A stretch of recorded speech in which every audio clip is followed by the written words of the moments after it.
सर्वेभ्यः नमो नमः। जय श्री राम। सज्जनों, आज हम अक्षय नवमी की चर्चा कर रहे हैं।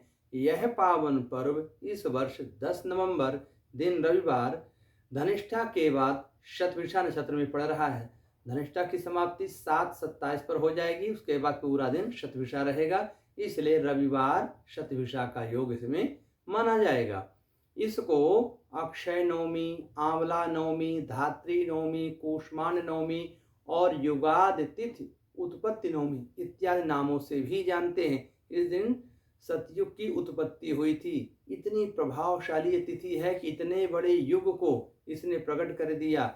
और इस दिन पूजन का, दान का, भोजन का विशेष महत्व है। स्वर्ण दान, रत्न दान और कूष्मांड, जिसको कद्दू भी बोलते हैं, इसका दान का इस दिन किया गया सत्कर्म का फल कभी समाप्ति ही नहीं होता। इसलिए हमें विशेष रूप से क्या क्या करना चाहिए। सबसे पहली बात यह है कि आप दान पुण्य सत्कर्म नहीं कर सकते हैं, असमर्थ हैं या साधन की व्यवस्था नहीं है, तो कम से कम कोई अपकर्म ना होने पाए, यही सबसे बड़ी पूजा है। क्योंकि जो करेंगे वह अक्षय हो जाएगा, उसका फल कभी समाप्त नहीं होगा। युगों युगों तक आपने कोई बुरा काम किया तो उस बुरे कर्म का फल आपका कई युगों तक आपको भोगना पड़ेगा। इसलिए इस दिन हमें सबसे ज़्यादा यही सावधानी रखनी चाहिए। यही सबसे बड़ी पूजा, उपासना, आराधना, दान पुण्य कहला जाएगा कि हमसे कोई अपकर्म ना हो जाए, कोई अपराध ना हो जाए। और इस दिन भगवान नारायण का पूजन और आंवले का पूजन, ब्रह्मा जी का पूजन विशेष रूप से शुभदायक होता है। और एक शंका की बात से आप दूर रहें कि रविवार के दिन पड़ रही है तो आंवले का पूजन नहीं होगा, छूना वर्जित है, तो ऐसा नहीं है।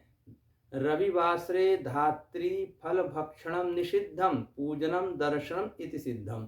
मतलब रविवार के दिन आंवले का पूजन, दर्शन, उसकी परिक्रमा ये प्रशस्त है, आंवले का भक्षण वर्जित है। इसलिए रविवार के दिन आंवला का भक्षण ना करें। उसके दिन बस हमें उसका पूजन और उसके चारों तरफ हम परिक्रमा कर लें। इसके मात्र से हमें अनेक पुण्यों की प्राप्ति होगी। और विशेष रूप से कूष्मांड का दान जो है, आंवले वृक्ष के नीचे खड़े होकर के ही एक हाथ से आंवले का स्पर्श कर लें, उस दान वाली वस्तु को भी स्पर्श करा दें, फिर पूरब तरफ मुख करके दान करें। यह दान आपका अक्षय फल होगा। जो आपके पास व्यवस्था हो वो करें। और विशेष कोई मनोकामना के लिए कुछ काम करना है तो अपने शरीर की लंबाई के बराबर आप कच्चा सूत यानी सफ़ेद धागे को नाप करके उसको हल्दी से पीला कर लें और उसको अपनी मनोकामना बोलते हुए आंवले में बांध दें। निसंदेह वर्ष भर के अंदर आपका वह कार्य धीरे धीरे पूरा होना शुरू हो जाएगा और पूरा हो जाएगा।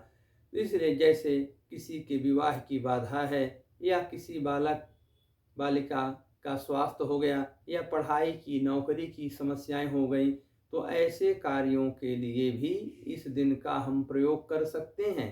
तो सीधा सीधा है, उस बालक बालिका की जितनी उम्र है तो पहले धागा को 7 बार नाप लेंगे, फिर उसमें उतनी गांठें लगा देंगे जितनी उसकी उम्र हो चुकी है, हल्दी से पीला करके और मनोकामना को बोल करके आंवले के वृक्ष में बांध देंगे और अपनी मनोकामना को बोलते हुए फिर परिक्रमा कर लेंगे। तो भगवान की कृपा से यह कार्य भी आपका शीघ्रातिशीघ्र पूरा होगा।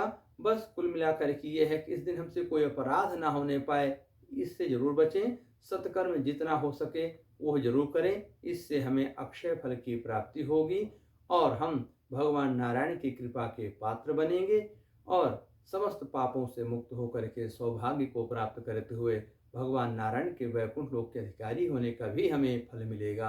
अगले वीडियो में आपको कुछ नई बातें लेकर के आएंगे। आपका जीवन मंगलमय हो। जय श्री राम।